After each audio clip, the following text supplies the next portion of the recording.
Hey everyone, Eggman here with another video, and today we have a top 16 breakdown for the Union Arena event that I held last night. This is the first event that I've held too with both JJK and Code Geass out here in North America, so I know a lot of different decks people are wanting to test and play with, and honestly it was a really good time as well. So I really do appreciate everyone who came out for this. We do have another one sometime next month after Demon Slayer coming out as well, but I know a lot of people want to do a test kind of event as we're going into the Card Fest meta that is essentially this one, right? It's the same card pool, and it's the event that's being run at the Card Fest in Florida at the beginning of January too. But before we get into this one, I do want to say a big thank you to both of our judges of CJ and Tyler. I would not be able to run this event without them, and also Jake from Atrocious TCG for being my co-commentator. You can find the entire live stream that we did linked in the description if you guys want to see some of the games. And then also, last thing is that if you guys want any of the deck lists from this event or many others, you can check out my website, Eggman Events, which is linked in the description.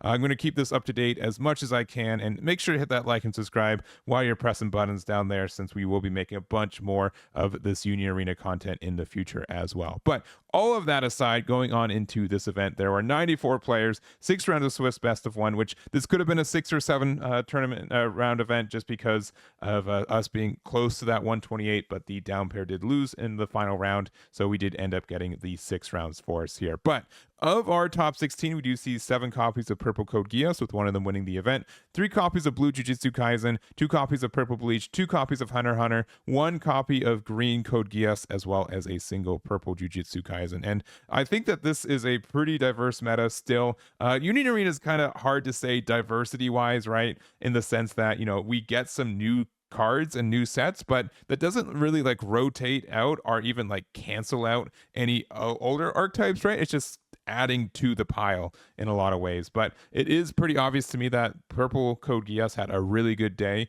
It's one of the newer decks, right? It did just come out this past week, and also compared to people on the deck as well, only 12 people were on Purple Code Geass, but 7 of them were able to get into this top spot, which I thought was really interesting. I also do have this little archetype breakdown too. This is pretty surface level because this the easiest way to do it is just by IP and color. There are some ways to kind of break it down more if you guys are able to, but it's just not something that I was able to do easily as well. But we do have all of these deck lists for you guys today, and we are going to go over the top placing list for each one of these kind of color and IP mix matches there. And our first place list we're going to start off with is Shawn's version of the Purple Code Geass. So again, this is one of the newer decks in this, with Code Geass being the newest set for this game, and it does seem like this deck was super powerful and present at the top tables for the second half of this tournament.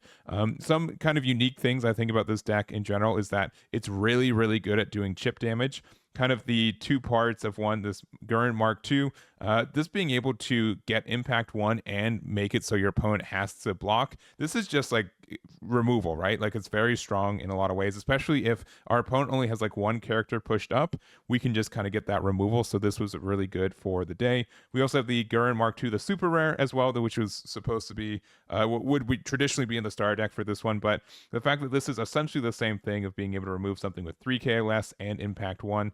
And I would honestly say the MVP of this deck though is this 2-drop Lelouch. This just gets, I know it's a simple effect, right?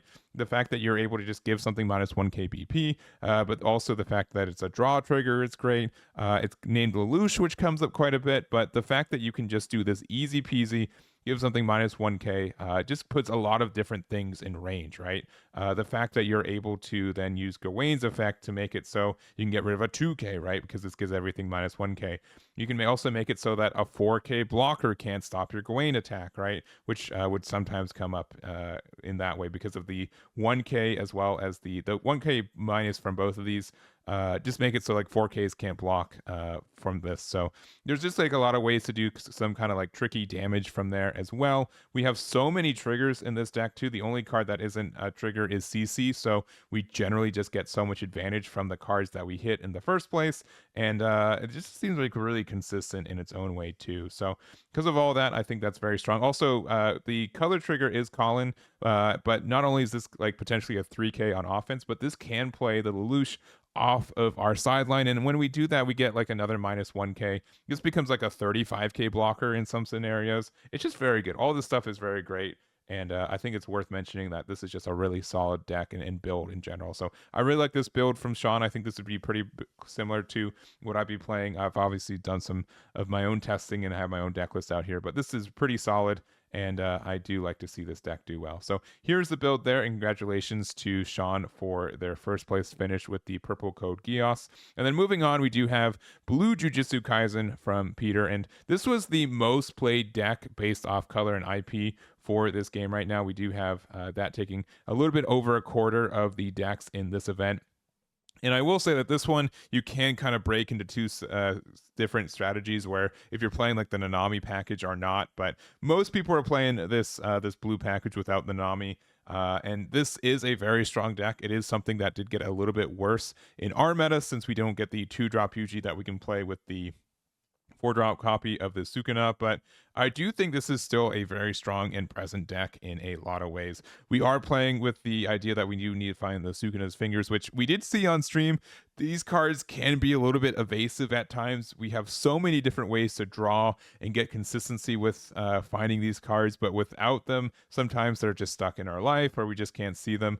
We can have some bad games with it as well. But I think the biggest thing that I noticed was like this 3-drop Yuji was so good in so many scenarios. So one play, choose it to one character, 35 or less BP on your opponent's front line. If you have 1 to 2 Sukuna's fingers on your sideline, return the chosen character to their hand. And then also, if you have 3 or more, you get to just sideline it instead. So this comes up quite a bit. Like generally like 4K is like our power level for a lot of things, but you can just play this out. It's a double energy, which is just great for converting into later in the game. And I just thought that it was just really solid in the situations it came up. And then obviously later you can either raid it into your Yuji, your Sukuna, or your other Sukuna. All of this is just great in its own way. So one thing is that I think the Shrine was like a little bit less good in this deck from my own testing from the games that I was able to see, but I still think it was really good. And again, like most of this deck is like triggers, right? The only cards that don't trigger are the Maki, which we're playing 4 copies of, and also the Gojo, which we're playing 2 copies of. Other than that, everything like draws a card or adds the hand or does some kind of effect as well that just helps the deck out a lot too. So I think this is something that's really solid. Seeing both these decks just have a lot of ways to convert from cards hitting into our life compared to what I think we like traditionally saw with like our first 2 sets with both Bleach and Hunter x Hunter. These decks are just able to get so many effects from the cards off their life too. So this is the build here. Congratulations to Peter for their second place finish with the blue Jujutsu Kaisen. And then also from the new Code Geass set, we do have Tanner's version of the green Code Geass. This, based on at least from like the pricing of some of the cards, is one of the more anticipated of the two, right? I think a lot of people were interested in playing this deck in general. If you look at it technically, one more person played the purple deck, but it was pretty split between the green and purple versions of the Code Geass 2. But this deck is like, if you like the Hunter x Hunter deck, this is like the taller version of this one, right? The fact that you're able to use your Lancelots and like this is just a really solid card. It always has damage too. It's a 5k BP, which means there are some decks that just have a hard time interacting with this outside of their special trigger. But then also with the raid, you get to get rid of a card and have impact 1. So you pretty much like tell your opponent, like, all right, do you want to, you lose 1 character that I get to choose, right? Almost guaranteed. And then also, do you want to lose a second character or do you want me to do 2 damage? And you're still taking 1 damage anyway. So like, it's very good to get there. It's just that 8 is such a large amount to get there. So I'm surprised we're not running the trailer in this version. It's something that I've liked playing in the deck a lot. You also kind of want it because you do otherwise just need to have 8 energy in your 8 energy generation on your back line, including your Karugi, but I don't think that's too much of an issue since they're all double energies outside of this one here. So I think that's fine for the deck too. We're also running the other fighter. So this is with Cornelia. So it says 1 play, look at the top 5 cards of your deck, play up to 1 green character with 2 or less required energy and 1 AP across, and then place the remaining at the bottom of your deck in any order. So you're able to play this off of our 0 cost here. So that sometimes shows up.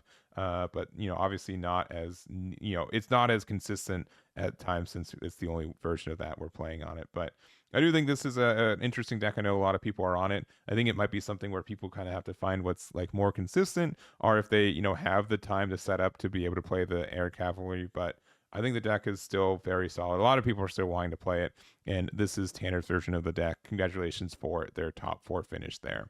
All right, next up we've got Purple Bleach, and we've actually got 2 different copies that we're able to get in the top 16, and they're both different versions of the builds too. So we have Tyler with, I would say, their more traditional, like not traditional, but more popular version of like the Renji Rush version of it, and then we also have Ian's version of it, which is, I would covertly say, like the traditional sense of, oh, when the deck wasn't like banned, in the sense of like when we had like the 3-drop Rukia and the 0-cost Rukia, like the main way that people played this deck on a release in Japan is kind of more of this Byakuya package, which is interesting. So obviously we still are running like a lot of like this additional minus effects, right? We're just playing a lot of our Byakuyas, and we're able to also run a couple of the Ichigos. We're also playing the Renji too, which I do think like in this format, there's less people just playing out 4Ks consistently. I think there are ways that you can get rid of like 3K bodies really nicely, and there's kind of like more of like a frontline kind of battle from the games I was able to see from this event too. So less of like people just putting out 4 bodies immediately and trying to get value from it. They're just kind of like setting up plays, and so these kind of like 3K and smaller interactions, I think, have been better than when most of the decks are like, you know, Green Hunter, where they just play this single 5K out that you really can't interact with nicely. So I do think that's something worth mentioning, based on just how more decks kind of diluting the card pool, as also the archetype pool that exists right now. Versions of like this Byakuya version of Purple Bleach, I think, is just a little bit more viable because it does have kind of a more evenish matchup spread compared to something like the more rush version of it too. So other than that, like, these are both decks that we've kind of seen before. Obviously the Hunter and Bleach decks are, nothing's really changing from them, but I do still want to go over them too. But this is both, again, Tyler and Ethan's versions of the Purple Bleach, and congratulations to both their finishes there. And then for our Green Hunter, we have Cristian's version of this here, and I do think this is really interesting. I didn't really mention it that much, but I've been seeing more people play like these nullify impact cards as well, which we also did see from Ian's version of the Purple Bleach. But these are cards that I didn't see a lot of play of in the first couple sets, right? Even though every deck kind of had this and every color had it. The fact, like, the idea of a nullify impact, I don't think was really popular in these decks. But now I think more and more people are playing this. It does help you just get out of damage sometimes, which does make a big difference for us. And some decks just need like more 0 cost to be able to play, which I think Green Hunter is definitely one of them as well. So we are playing obviously the 4 Kurapika or Z-Pile, but we also have the Ponzu too, which does draw when sidelined. We do have our double energies with our Leorio. We have our promo version of Kurapika, and then the rest of the deck here. We also have Shadow Beast, which, if you can see, like, blue and purple is very, very popular in this meta. This will almost always be like a 2-cost card for most of your matchups, right? Like, look at the matchup spread from this event, right? Like, there are just so many copies of blue and purple, over half of them, right? That you can pretty likely say that you will find that as one of your matchups for this event. So I think that's a good call for this one compared to like previous metas too. So I think Shadow Beast is a good card. And then additionally, we just kind of have the rest of the package. So no copies of our clown there. We are playing the Zoldyck, or Kilo Zoldyck instead. So I do think that's something that not everyone is playing, but it can be good in these scenarios too. And then we are still playing the Neon package. So that's kind of like the build for Green Hunter, but I think the adaptation for the Nullify Impact, as well as like the Shadow Beast here, I think are 2 good calls. And congratulations to Cristian for their finish there. And then to wrap it up, we do have George with their copy of Purple Jujutsu Kaisen. And when I originally kind of was talking about JJK in general, I probably was a little bit too harsh on the purple version of this one. I do think that there's some really cool plays and interesting tactics for it. I still kind of dislike some of the consistency issues, but looking at it, it does still remind me of how like the purple Phantom Troop archetype worked in the Hunter builds. And there's some really just cool combos you get to do with it. So generally speaking, we get to do some fun things with using like the transfigured human stuff and transfigured person stuff to kind of like loop advantage here, being able to like trade bodies and make it so your opponent doesn't have as many cards on board. We are a little bit worse into strategies to just go taller, but when we are playing against decks that are just like a bunch of 2Ks and 3Ks, we can get some great value in trades with those too. So I think that's something that's great. I also saw some cool plays where you use the double energy from this Junpei, and then you sack it off with this Mahito, which just means that you would able to like cycle into a new card without having to lose your old one technically. So that kind of play is, I think, really cool, and you really can survive with only 4 energy generation, which I think is additionally cool in its own way. So I think this deck is fun. I need to kind of re-sleeve it up. I think I was a little bit like too surface level with it from my previous testing, and I want to test it out again. So there it is. But this is George's version of the build, and congratulations for their X1 finish with this deck for this event, and that's going to be it for this one. So again, I really do appreciate you guys supporting this event, coming out to it, and getting to just letting me do these events are a lot of fun, and I'm happy I'm able to do that for the community. So we are going to be doing another one again in sometime in January, probably after Demon Slayer comes out. And if anyone is going to Orlando, good luck for that one. I look forward to seeing the results for that event too, and I hope you guys are enjoying the Union Arena card game. So that's going to be it for me. I'm going to go to bed. Thank you so much for watching, and I'll catch you all next time.